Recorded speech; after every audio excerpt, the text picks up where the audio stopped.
the great Shivaji Maharaj, he had come and sat down in the satsang of Sant Tukaram. He was a great devotee. The Mohammedan general got news. He told his soldiers, go and kill them all. 2,000 of them came with one intention of killing all the satsangis. And all of a sudden, they found somebody played a trick. So they said, oh, there is Shivaji gone. They turned around and started following him. So Tukaram Maharaj called Shivaji. He said, sit down peacefully. The matter has been resolved. You can just carry on with your kirtan. This kirtan is the most powerful means of devotion.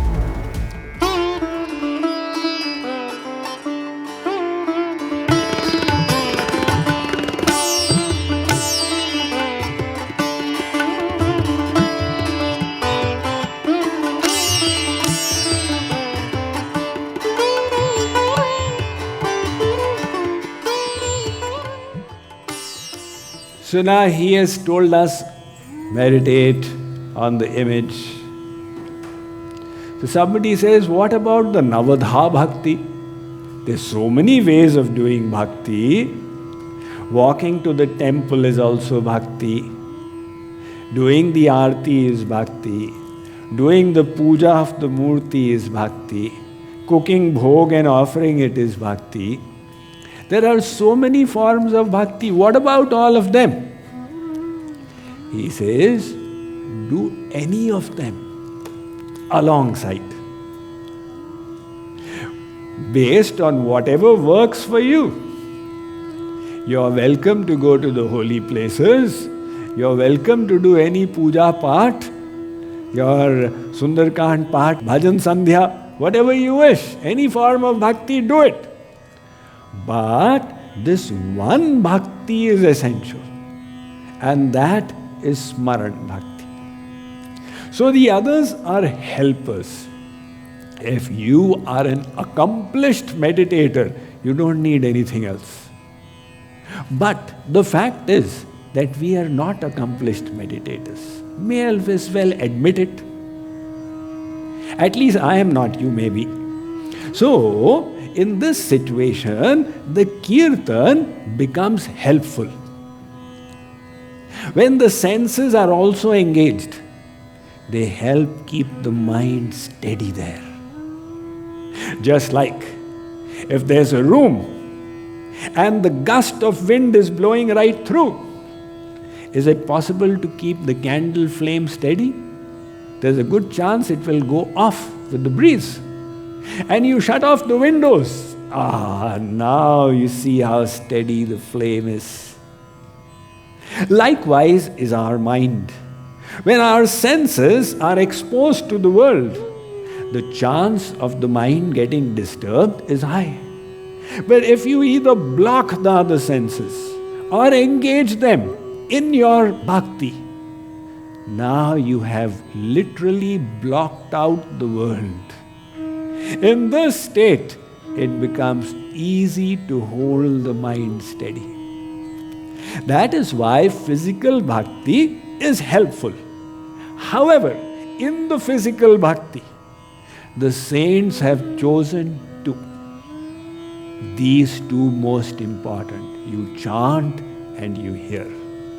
So chant and hear, and the third one, of course, is remember. This becomes Tridha Bhakti.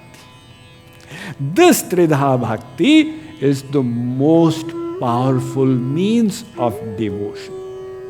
That is why Prahlad Maharaj in the Bhagavatam, he talked of Navada Bhakti. Shravanam, Kirtanam, Vishnu, Smaranam, Padasevanam, Archanam, Vandanam, Dasyam, Sakhyam, Atmanevedanam. And that Navada Bhakti was popularized by Vallabhacharya, Chaitanya, Mahaprabhu, etc. Everybody talks about it. But Chaitanya Mahaprabhu said, Bhajaner Shresh Navadha Bhakti, Tar Madhye Sarva Shresh Nama Sankirtan. That in this Navadha Bhakti, you choose these three. Chant and hear and remember. So what we are doing here is considered Maha Sadhana. it's not that I am saying it's Maha Sadhana. Shankarji is saying it's Maha Sadhana. Vedavyas is saying it's Maha Sadhana. Shankarji's statement is transcribed in the Padma Puran. He says, Shrotrena Shravanam Tasya Vachasa Kirtanam Tatha Manasa Mananam Tasya Maha Sadhana Muchyate.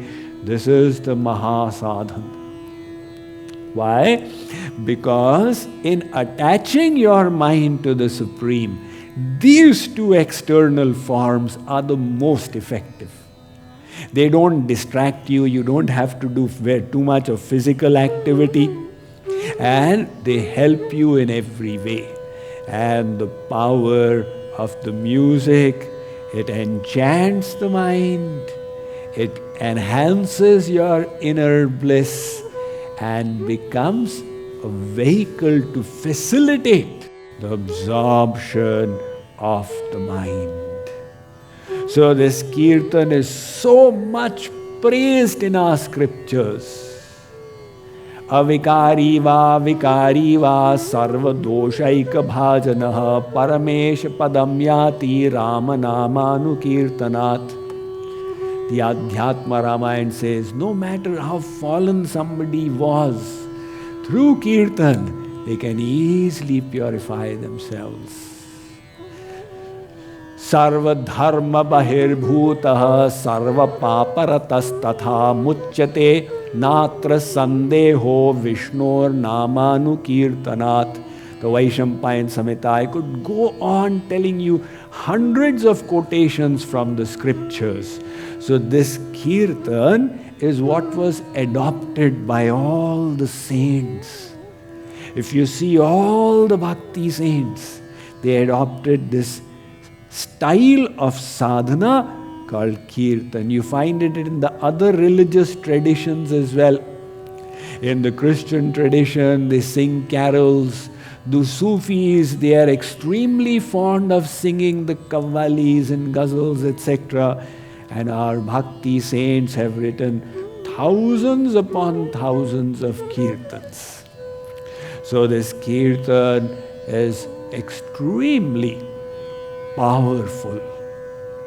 There is a story of Sant Tukaram.